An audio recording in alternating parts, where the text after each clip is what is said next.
Selain rasa sedih di dada, mungkin ada satu pertanyaan yang muncul di benak kita ketika ngeliat orang lagi koma. Apa yang sebenarnya dirasain sama mereka? Apakah sama rasanya kayak tidur? Apakah mereka bermimpi? Atau justru mereka nggak ngerasain apa-apa sama sekali? Kalau putri tidur bisa bangun oleh seorang pangeran, maka adakah ciuman yang bikin orang koma kembali sadar? Ya, koma itu emang level nggak sadar diri yang paling dalam, yang disebabin sama gangguan di otaknya. Tapi kalau kita nganggep orang koma itu nggak aktif otaknya, ternyata jawabannya enggak. Faktanya, alat ini nunjukin kalau neuron dalam otak ternyata masih tetap aktif dan bekerja. Tapi meski begitu, apa yang mereka alamin itu beda banget sama orang tidur, dan ternyata lebih mirip kayak orang yang dibius total. Artinya mereka masih bisa dengar, tapi otaknya nggak bisa memproses atau bahkan ngerespon apapun bunyi yang masuk ke telinga. Oke, kalau gitu, apakah orang yang baru sadar dari koma bisa ingat kejadian yang ia alami? Jawabannya bisa jadi ada dua.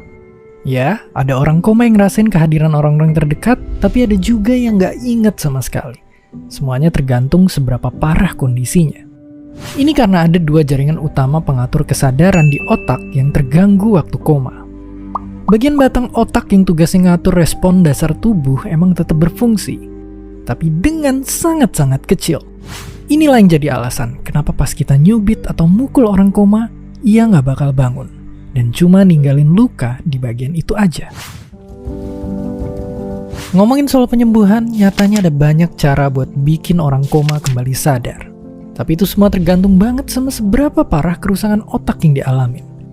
Karena nyatanya, lama waktu koma itu bisa beda-beda banget dari hitungan hari bahkan sampai tahunan.